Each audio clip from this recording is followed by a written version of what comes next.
কিন্তু রাজ আমার জন্য যা যা করেছে আমি সত্যি ও স্ত্রী হিসেবে গর্বিত মা। রাজের মতো একজন মানুষকে আমি আমার স্বামী হিসেবে পেয়ে আমি সত্যি গর্ববোধ করি মা। বাহ, খুব ভালো। আর আমার ছেলেটার কি হতো যদি কিছু হয়ে যেত? হ্যাঁ, দেখো সবাই দেখো, সবাই দেখো কিরকম বউ, জীবনে ঝুঁকি নিয়ে বরকে পাঠিয়েছে টাকা রোজগার করতে। রাগ খুশি মা প্লিজ একটু চুপ করো। শ্রী আমাকে কোথাও পাঠায়নি মা। মা শ্রী যদি জানতো আমাকে যেতেই দিত না। সব আমার দোষ। আমি কাউকে না জানিয়ে ওখানে গেছি। এ দাদা, এই তুই স্টান্টম্যানের কাজ করেছিস? আমার তো বিশ্বাসই হচ্ছে না রে। হ্যাঁ রে, করেছি। এই দেখ লেগে হচ্ছে আমার, কিন্তু ঠিক আছে আমি নিজে।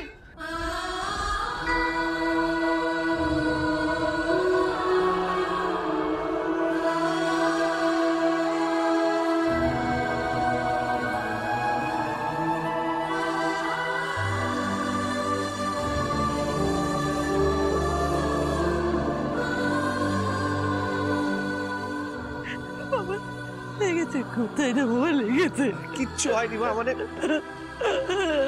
তুই তো নিজের স্ত্রীর জন্য এত কিছু করেছিস, বাবা হিসাবে তোর জন্য আমার খুব গর্ব হচ্ছে রাজ, খুব গর্ব হচ্ছে। গর্ব দেখছো তুমি? হ্যাঁ, গর্ব? এই যে আমার ছেলের যদি আজকে বড় কিছু একটা হয়ে যেত তখন কি হতো? মা প্লিজ এবার হাত জোর করছি, শান্ত হও। এরকম আর করো না সবার সামনে এরকম। মা প্লিজ। শ্রী যখন জানতে পারে আমি ওখানে গেছি, ও ছুটে ছুটে ওখানে গেছিল, আমাকে দিয়ে দিব্যি করেছে আমি যেন এরকম কাজ আর কোনোদিনও না করি, তাই আমি হাত জোর করছি। দোষটা আমার মা, আর ওকে কিছু বলো না প্লিজ মা, প্লিজ। বাবা আমি হাত জোর করছি, জীবনের ঝুঁকি নিয়ে এরকম কাজ আর করিস নি বাবা। বাবা জীবন থাকলে সবকিছু থাকবে, প্রাণটা থাকলে সব থাকবে বাবা। এরকম করিস নি, এরকম করিস নি বাবা, এরকম করিস নি।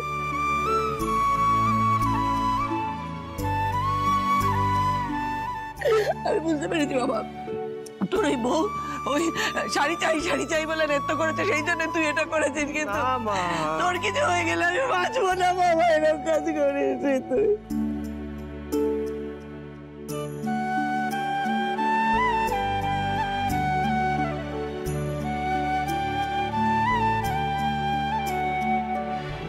মা বোধহয় ঠিকই বলেছেন। আমি রাজকে ওই চ্যালেঞ্জটা না দিলে এত কাণ্ড হতোই না। না না, এবার আমাদের জীবনটা এমন ভাবেই গোছাতে হবে যেন অমন কাজ আর তোমাকে করতে না হয় রাজ। মা ঠাকুরন, এবার যে পুজো শুরু করতে হবে, আমার তো আরেক জায়গায় যেতে হবে। হ্যাঁ ঠাকুর মশাই, নিশ্চয়ই। শুভা এসো এসো এসো এসো। এই তোরা আয়, এসো এসো। পুজো শুরু করুন ঠাকুর মশাই।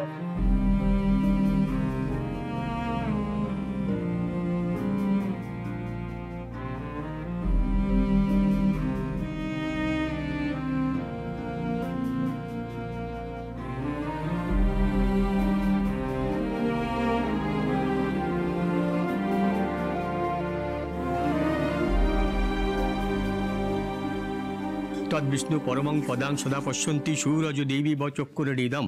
নমো বিষ্ণু নমো বিষ্ণু নমো বিষ্ণু। নমো অপবিত্র পবিত্রবান সর্বাবস্থা কতপিবা।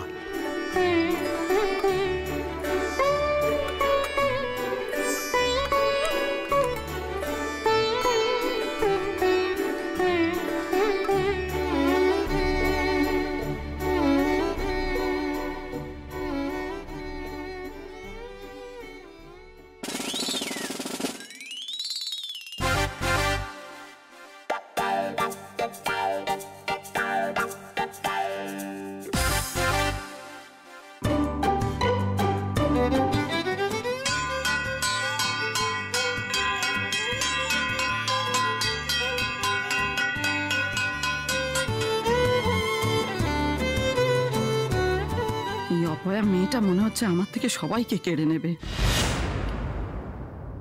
কিন্তু ওকে এখান থেকে যে তাড়াবো সে উপায়ও নেই। 25,000 টাকা হাতছাড়া হয়ে যাবে। ও টাকা আমার চাই, আবার ওকে ঘর থেকে বিদেয় করাও চাই।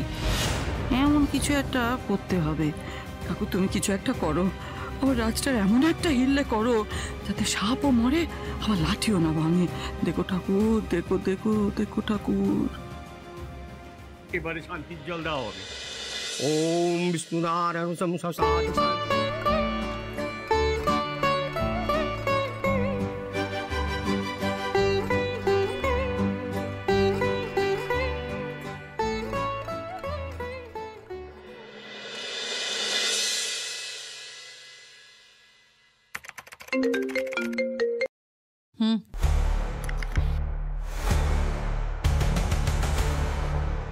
টাকা আমি দেবো। কত লাগবে? তোমরা একটা ডিল ক্র্যাক করতে পারছো না? আমি যখন ইনভেস্ট করতে চাইছি নিশ্চয়ই তার পেছনে কোনো কারণ আছে। কি করছো তোমরা?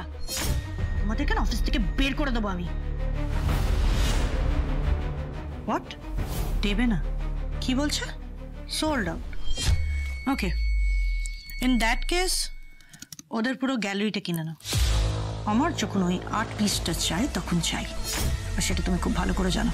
আমাকে ফোন করে ফালতু জিনিসের জন্য ডিস্টার্ব করবে না, okay? Don't call me for your failures. আজকে রাত্রির মধ্যে ওই 8 পিসটা আমার চাই। বাই।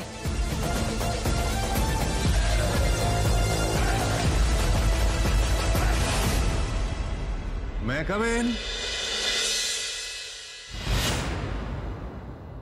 Papa,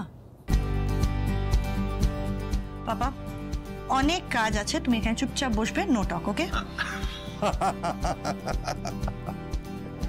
no talk. অনেক কাজ আছে, চুপচাপ এখানে বসা। মা, আজ তো ছুটির দিন, তাই না? আজ এত কাজ করলে হবে? একটু রেস্ট নিতে হবে তো, তাই না? রেস্ট? পাপা রেস্ট নেবার অনেক টাইম পাবো, অনেক টাইম। আগে নিজের বিজনেসটা এই জায়গায় নিয়ে যায়, তারপর বেস্ট বিজনেস উইমেন অ্যাওয়ার্ডটা পাই, তারপর এই দেশের টপ ফিমেল এন্টারপ্রেনার অ্যাওয়ার্ডটা পেয়ে আমি রিল্যাক্স করব। আই এম শিওর তুই এই প্রত্যেকটা অ্যাওয়ার্ড পাবি, ওকে? কিন্তু মা দেখো, আমি তো তোমার বাবা, তা আমাকে তো একটু সময় দিতে হবে নাকি? তাহলে এক কাজ করো, চলো আমরা একসঙ্গে একটু ডিনার করি, কেমন? পাপা আমাকে একটু টাইম দাও। তুমি তো জানো এই প্রজেক্টটা আমার জন্য কতটা ইম্পর্টেন্ট। এই প্রজেক্টটা আমার ড্রিম প্রজেক্ট।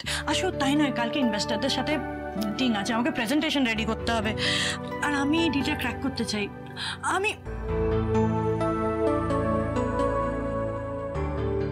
পাপা বসো, তোমাকে একটা কথা বলবো? আমার না খুব ভয় করছে। আমার আগে কোনোদিনই এই ফিলিংটা হয়নি। আমার এত বেশি ভয় লাগছে, আমি তার জন্য বারবার ধরে প্রেজেন্টেশনটা চেক করছি, সব কিছু দেখছি যেন সব কিছু ঠিকঠাক থাকে, যেন সব কিছু পারফেক্ট হয় কারণ কালকের ডিলটা ক্র্যাক করা আমার জন্য it's very important. At any cost আমি চাই এই ডিলটা হয়ে যাক। একদম টেনশন করিস না রে মা, আমি জানি তুমি সাকসেসফুল হবেই হবে, ঠিক আছে? চলো আমরা এবার ডিনার করি, চলো। আমি এই কাজটা করে একটা কফি খাচ্ছি। কফি? বাবা ঠিক আছে, কিন্তু only 5 minutes. 5 minutes, not more. আচ্ছা পাপা, ওয়ার্কশপের মেশিন কেয়ারটেকারের যে অ্যাডটা দিয়েছিলাম সেটার রেসপন্স কেমন গো? তুমি সব ব্যাপারে এত ইনভলভ হও কেন বলো তো?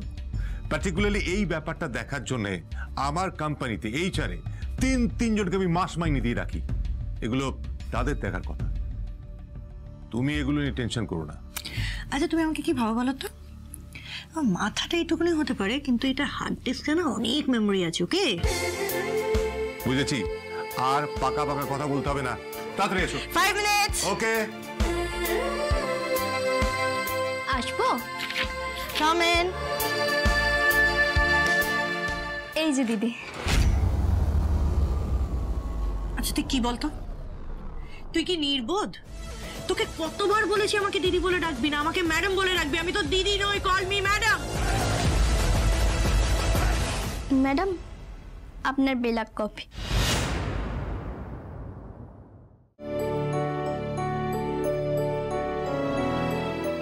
রাজ, এই দেখো আমি তোমার জন্য একটা কাজ পেয়েছি। দেখো কোনটা? এই যে এটা। এটা?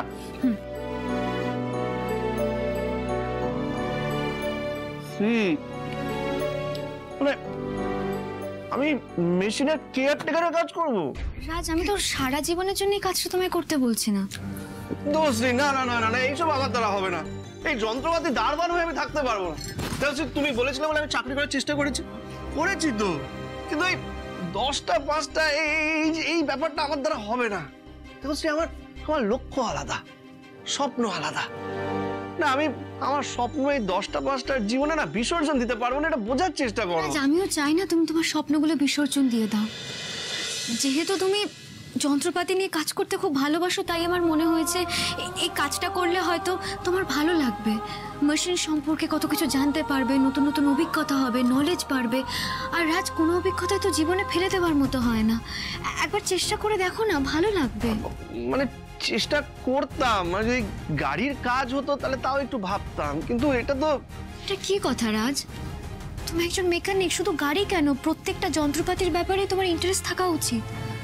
আর রাজ, মানে চাকরি পেলে বা চাকরি করলে এমন তো নয় যে সেটা ছেড়ে দেওয়ার কোনো অপশন থাকে না।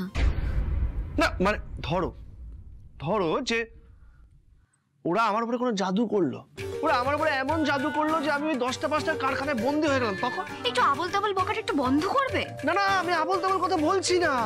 ভাবো, ওরা আমার মগজ ধোলাই করলো, ফিরে এসে আমি তো চিনতেই পারলাম না। বললাম, ম্যাডাম আপনি কে? আরে কি? তখন এভাবে চিমটিকেটা তোমাকে মনে করিয়ে দেবো তো তোমার বাড়িতে একটা স্ত্রী আছে যার নাম শ্রী। আচ্ছা, মানে সত্যি ভাবো, সত্যি যদি কেউ আমাকে তোমার থেকে ছিনিয়ে নিয়ে চলে যায় তখন কি হবে? এই কার এত সাহস বলো তো? হ্যাঁ, তোমাকে আমার থেকে ছিনিয়ে নিয়ে চলে যাবে? এই শ্রী থেকে বিশ্রী রূপে যেতে না আমার বেশিক্ষণ সময় লাগে না। আমাকে চেনো না তুমি? আমি লড়াই করে একেবারে কেড়ে নিয়ে আসবো তোমাকে। শ্রীকে না যেমন তেমন মেয়ে ভেবো না, বুঝেছো? আচ্ছা, তাই বুঝি? তাই। একদম কথা ঘোরাবে না, খুব চালাকি না, সব আমি বুঝতে পারি। রাজ, একটু মন দিয়ে শোনো না, আমি যেটা বলছি তোমার ভালোর জন্যই বলছি। একবার চেষ্টা করে দেখো না। কি চেষ্টা করবো বলো তো? আগের রাতে এত চেষ্টা করলাম, তুমি তো দেখলে কি হলো। ওই মালিক আমাকে ঠকাতে বলছে। আমি এইসব কাস্টমারদের ঠকানো, এইসব জোর চুরি আমার দ্বারা হবে না। শোনো না, এইসব চাকরি বাকরির কথা ছাড়ো। আমি বলছিলাম আমরা না বিজনেসের ব্যাপারে ভাবি, কিভাবে বিজনেস শুরু করা যায়, কি করা যায়, এগুলো একটু ভাবি। রাজ, ব্যবসা করতে গেলে টাকার দরকার। সেই টাকাটা এই মুহূর্তে তোমার কাছে নেই, কিভাবে জোগাড় করবে তুমি? হ্যাঁ, মানে এটাও তো ঠিকই বলেছো। মানে যদি গাড়ির ব্যবসাও করি, মিনিমাম 2টো গাড়ি, আর 2টো গাড়ির জন্য 20 লাখ। এত টাকা কোথা থেকে? রাজ, তুমি এখন কি করছো?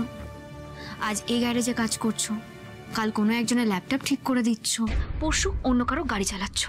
এভাবে তো জীবন চলতে পারে না রাজ। আর মাসে তুমি কটা দিনই ভাই ধরনের কাজ পাবে? কি এমন রোজগার হবে এতে? শ্রী, তুমি বুঝতে পারছো না, এসব প্রাইভেট কোম্পানির চক্করে পড়লে না এসবের থেকে আর বেরোনো যায় না। খুব চাপের ব্যাপার, একটু বোঝার চেষ্টা করো। কিচ্ছু হয় না রাজ, আমি তো তোমাকে বলছি। এখন অনেক ছেলেমেয়েরাই না প্রাইভেট কোম্পানির ভরসাতেই চলে। একবার চাকরিতে জয়েনটাই তো করে দেখো, একবার ট্রাই তো করো রাজ। আর ওই কোম্পানিটার না বাজারে বেশ নাম ডাক আছে।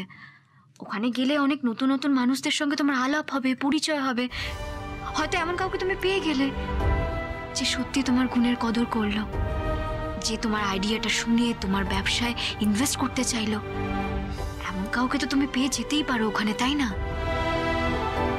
আর সত্যি বলতে রাজ, আমার মাইনে যদি সত্যি এতটা হতো যে তুমি 2 মাস ঘরে বসে থাকলেও কোনো অসুবিধা নেই, তাহলে সত্যি আমি তোমাকে চাকরিটা করার কথা বলতাম না। তুমি তো সবটাই জানো রাজ। আমি এখনো বুঝেই উঠতে পারছি না যে কি করে এ মাসে মায়ের ওষুধের খরচা চালাবো। দুদিক মিলিয়ে এতটা খরচ হয়ে যাচ্ছে। তুমি তো আমার কথা দিয়েছিলে রাজ, তুমি আমার পাশে থাকবে, দায়িত্ব নেবে। হ্যাঁ, আমি চাকরি করব, আমি যেভাবেই হোক তোমার পাশে দাঁড়াবো। চিন্তা করো না ম্যাডাম, আপনি যখন বলেছেন আমি কালকে ইন্টারভিউ দেব, ঠিক আছে? এবার দেখি আমার ভাগ্য আমাকে কোথায় নিয়ে যায়। ওকে খুশি তো? খুশি মানে খুব খুব খুব খুশি।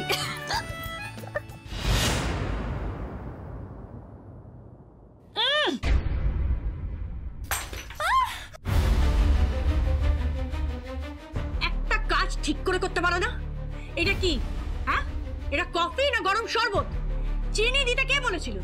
আপনি তো সকালে বলেছিলেন 1 চামচ চিনি দিতে। Shut up you shut up. হ্যাঁ, সেটা সকালে বলেছিলাম, এখন বলেছিলাম রাতে নো সুগার। আমার অ্যাসিস্ট্যান্ট অঞ্জন তোমাকে কিছু বলে দেয়নি? ইডিয়েট! কি ব্যাপার বলতো, কি হয়েছে? কি এত চিৎকার করছিস কেন? কি কি কি হয়েছে? কোথা থেকে এই ক্লাসগুলোকে ধরে আনো বাবা? হ্যাঁ, কোথা থেকে ধরে আনো বাবা?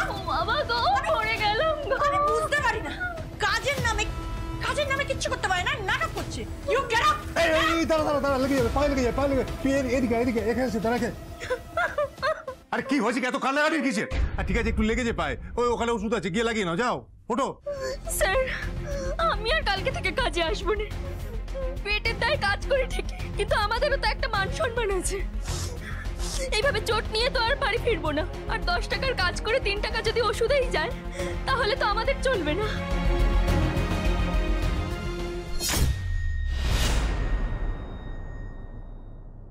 নাও মান সম্মান মাই ফুট। 10 টাকার কাজের জন্য তোমাকে 10,000 টাকা দিলাম, আরো লাগবে? না, আরো 10,000 টাকা তোমার কম্পেনসেশন। নাও গেট লস্ট। কি হলো? হা করে দাঁড়িয়ে রয়েছে? টাকাটা কুড়িয়ে নাও আর এখান থেকে যাও। এক কাজ করো, এই ভাঙা কাপগুলো কুড়িয়ে নাও, তাড়াতাড়ি করো। তোকে মা একটা কথা বলি, তুই সব ব্যাপারে তো চট করে মাথা গরম করে ফেলিস কেন বলতো? বাবা, মাথা গরম করতে আমিও চাই না, বাট এই লোকজনদের আমি খুব ভালো করে চিনি। টাকা দিয়ে ওদের কেনা যায়। দেখলে না, টাকাটা দিলাম আর সুসুর করে চলে গেল। I know them very well. তুই একদম ঠিক বলেছিস মা, এদেরকে শুধু টাকা দিয়ে কেনা যায়।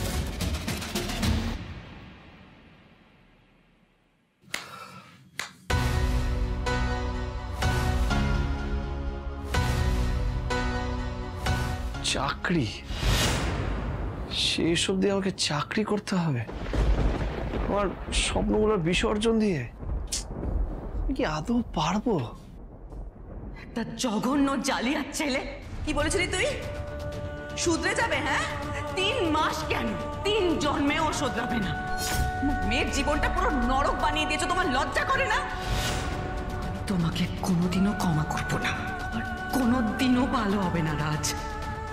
না না রাজ, পারতে হবে, যেভাবেই হোক পারতে হবে। এরকম এদিক ওদিক খেপ খেললে চলবে না। আগের দিন স্টান্টের কাজ করতে গিয়ে শ্রী খুব ভয় পেয়ে গেছিল। শ্রী, আমি তোমার চোখে আর জল দেখতে চাই না, আর তোমাকে ভয় পাবো না। যেভাবেই হোক আর শ্রীর পাশে দাঁড়াবো।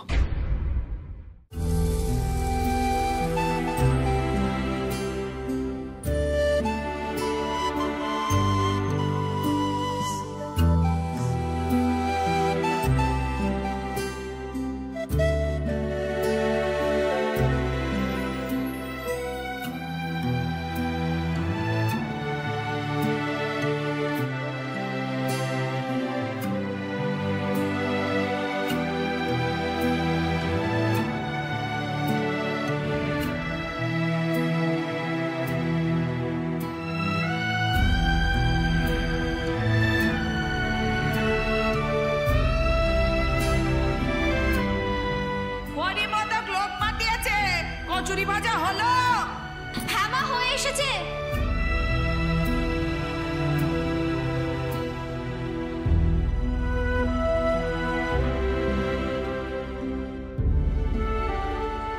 দিন রাত পাগলের মতো খাটছ শ্রী, কেন?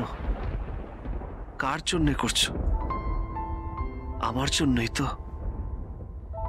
এই সংসারের জন্য ও যা করেছে সে তো আমারই জন্য।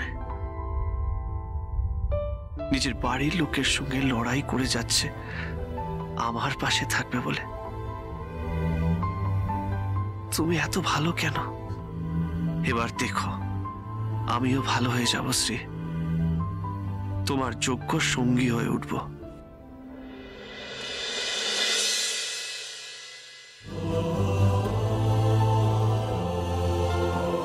তুমি জেগে?